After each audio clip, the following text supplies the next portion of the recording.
आकाशात् पतितं तोयं यथा गच्छति सागरं सर्वदैव नमस्कारं केशवं प्रतिगच्छति।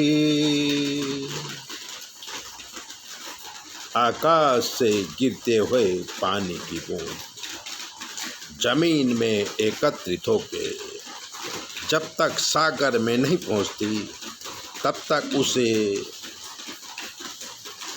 मुक्ति नहीं मिलती है और उस पानी को गति करना पड़ता है, क्योंकि पानी की बूंद गर्मी में भाप बनकर सागर से आकाश में पहुंची है। ठीक उसी तरह से परमात्मा रूपी तेजो पुंज से ये जीवात्मा अलग हुआ है। जीवन मरण का चक्र चलता है और परमात्मा से अलग हुई आत्मा जन्म लेते मरते हुए गति करती है, और जब तक परमात्मा से नहीं मिलती तब तक ईश्वर रूपी सागर से मिलन यानी मोक्ष नहीं होता है। ईश्वर का स्पर्श पारसमणि का काम करती है। पारसमणि लोहे को सोना बना देती है। ठीक उसी तरह शिव का स्पर्श जीव को शिव बना देती है। एक कहानी ऐसी है कि गंगा नदी के किनारे एक संत थे। वो गरीबों को सोने का दान करते थे। तो चारों तरफ बात फैल गई कि महात्मा के पास पारसमणि है। एक चोर महात्मा जी के पास आके सेवा करने लगा। बहुत दिन बीते, महात्मा उसकी सेवा से खुश हुए। उन्होंने कहा कि भाई, बहुत दिनों से तुम मेरी सेवा करते हो, काफ़ी कष्ट में रहते हो, मैं तुमसे बहुत प्रसन्न हूँ, तो तुम मुझसे वरदान मांग लो, तुम्हारी सारी इच्छा मैं पूरी करूँगा। तब उस चोर ने कहा कि महाराज, आपके पास पारसमणि है, वो मुझे दे दो। पारसमणि का आप क्या करोगे?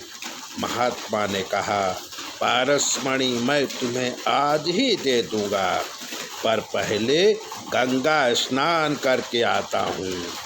महात्मा जी गंगा स्नान करने गए। चोर ने सोचा, गंगा स्नान करके महात्मा आएंगे और उनका मन बदल जाए तो मुझे पारसमणि नहीं मिलेगी। इसलिए वो कुटिया में पारसमणि ढूंढने लगा, लेकिन पारसमणि मिली नहीं। इतने में महात्मा गंगा स्नान करके आए। उन्होंने कुटिया का सामान अस्त व्यस्त देखा तो चोर को कहा कि तुम्हारे मन में धीरज नहीं है। मैं तुम्हें पारसमणि देने वाला था, पर तुमने उससे पहले ही पारसमणि कुटिया में ढूंढने लगे। चोर ने कहा कि महाराज क्षमा करें, मैंने पूरी कुटिया ढूंढा पर पारसमणि कहीं मिला नहीं। महात्मा ने कहा कि वो जो लोहे की डिबिया है, पारसमणि उसी में रखी है। चोर ने कहा, तो फिर ये लोहे की डिबिया सोने की क्यों नहीं हुई? महात्मा ने डिबिया खोला तो पारसमणि एक पुराने कपड़े में लिपटी हुई थी। महात्मा ने कहा, इसे कपड़े की वजह से लोहा और मणि का मिलन नहीं हो पाया, इसलिए लोहे की डिबिया सोना नहीं बन पाई। हमारा जीवन भी ऐसे ही है।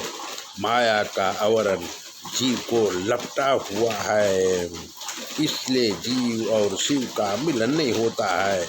माया के छूटते ही जीव और शिव एक हो जाते हैं। ऐसी ही बातों को सुनने के लिए चैनल को सब्सक्राइबर कर लीजिए, लाइक कर दीजिए।